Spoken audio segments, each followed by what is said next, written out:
First of all, thank you very much for another opportunity to share my opinion with you. I'm not going to go into how many times Pakistan has sought a bailout from the International Monetary Fund, etc., etc. What is interesting is that this time they have received the $1.2 billion. It's another tranche of a loan that had been approved.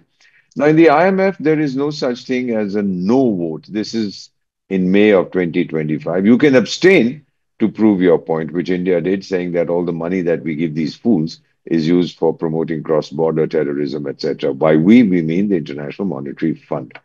Now, there are two very interesting aspects that perhaps too many people may not be aware of. One, that if you want to make major changes to the International Monetary Fund statute or to its policies, then you need what is called a supermajority, 85% of the voting power of the various countries. United States alone has about 17%, which means that they can block the achievement of the 85% requirement, the threshold. The second thing is that there is this board of directors of 25 members, 25 nations. They represent more than one country each, and then they have to approve every deal. Now, in certain cases, the United States, I've known this in the case of Iran, for example, the case of Sudan many years ago, they may not be able to block it, others can overcome them, but they are able to delay it. And then they get hold of all their friends who also have a certain voting power, saying, look, take it easy, ask for these clarification, ask for this, ask for that. These are called dilatory tactics. That could also have been used to delay the release of $1.2 billion to Pakistan. However, what we've read and what I've heard and what I've seen is that these buffoons from the IMF have said, oh, Pakistan is going great guns, is doing an amazing job, and they have managed to stabilize their economy. And so this tranche, this loan will be very helpful to them, and they will move further along the road to economic recovery. It basically means that they are in an economic mess without saying so. So they are seeking another bailout. Now, what will happen? The United States has not exercised its leverage, has not told its friends that delay this, etc., which basically means there's a trade-off. What is the trade-off? Is your next question. And I'll tell you what the trade-off is. The trade-off is that the United States is getting ready for some kind of action in Iran, possibly in China. So it wants Pakistan to move away from China. In Iran, it would need boots on the ground. And if it wants to get into Afghanistan, again, it would need soldiers.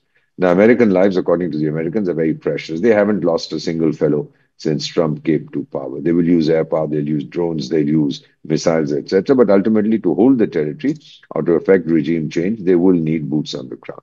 And that's where Pakistan will come in.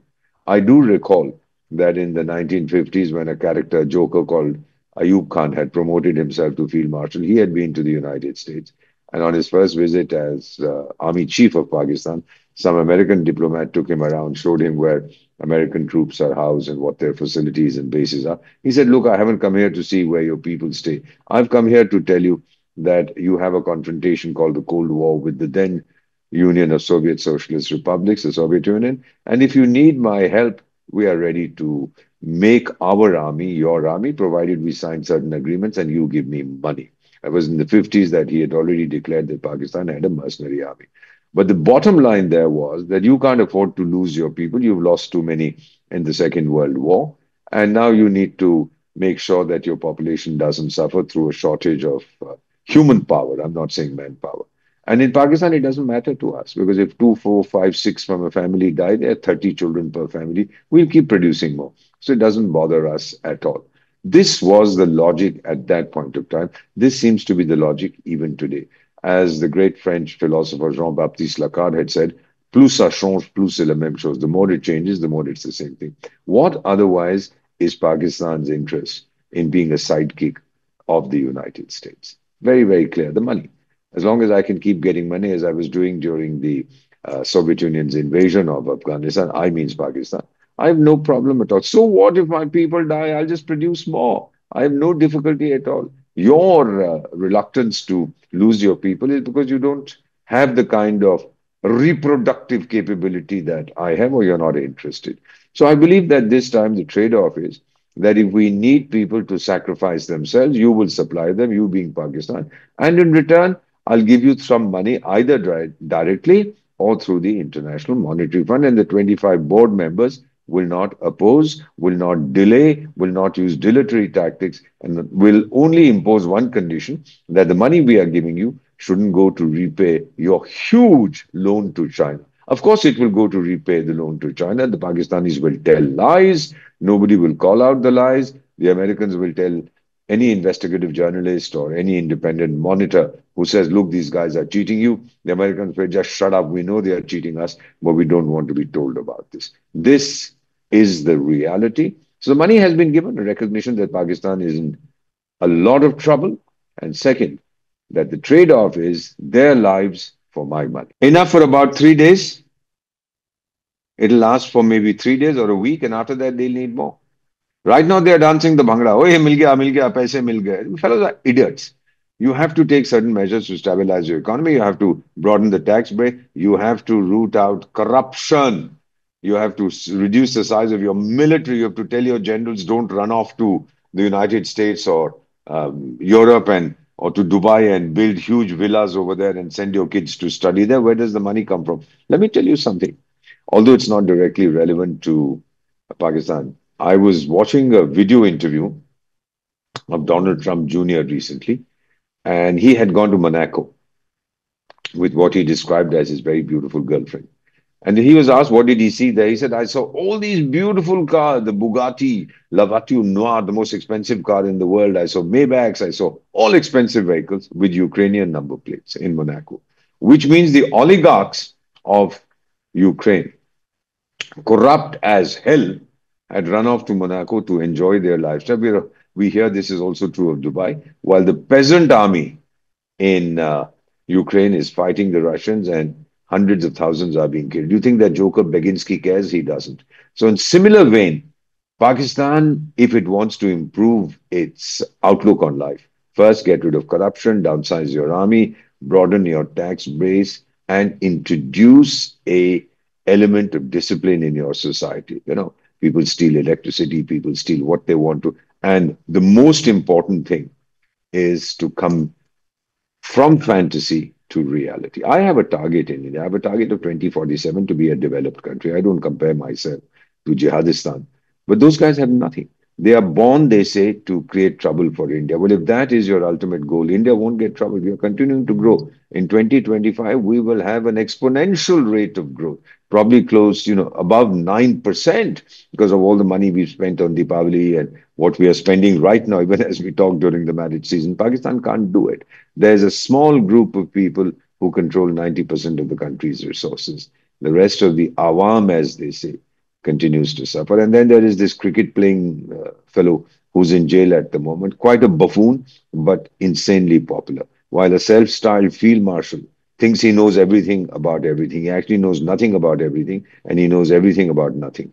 He's an economist, he's a farmer, he's an engineer, he's a scientist, he's a technocrat, he's everything. He knows everything except how to fight, so he claims. So, therefore, my own feeling is that this is not going to help, as you rightly pointed out. In a month, they'll be back again begging for money. As soon as they've repaid part of their debt to China, what then? What will this money be used for? Stabilize the economy, as the IMF says. Arrant, total rubbish. They are going to use it for other things. Because he's a raving lunatic, no? He has 17 or 18 wives spread across the world. So he doesn't know how to behave. He's a retard.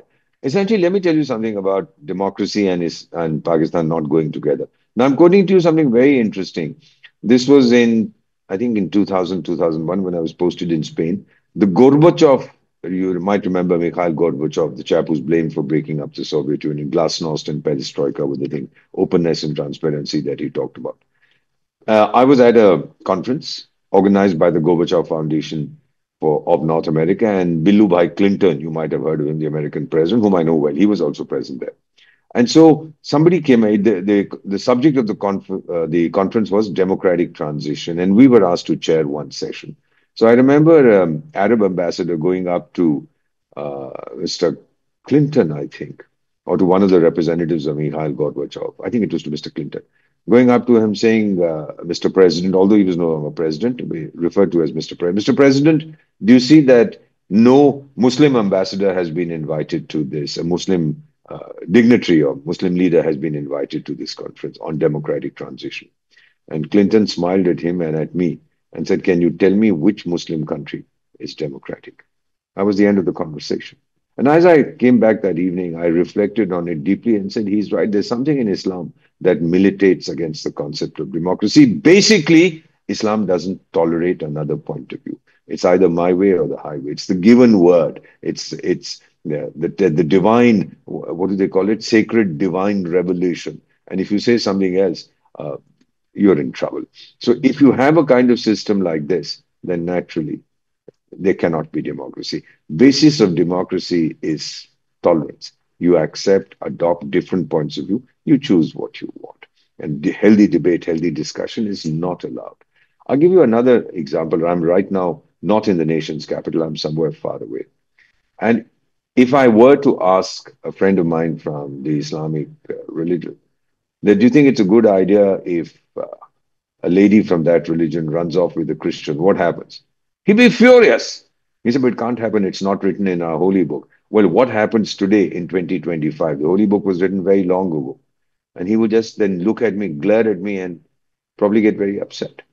So I said, look, why can't we discuss this issue? No, if it's not in the Quran, we can't discuss it. And if it's in the Quran, there's no question of discussion because it's already written there. So my own feelings are is that what you've just said and what our spokesperson has said is something that is well known around the world. You know, there are 57 countries members of the Organization of Islamic Cooperation. Tell me one of those which is a bustling, thriving democracy. Iran, Saudi Arabia, Bahrain, Qatar. Well, happy birthday if you believe they are democracies.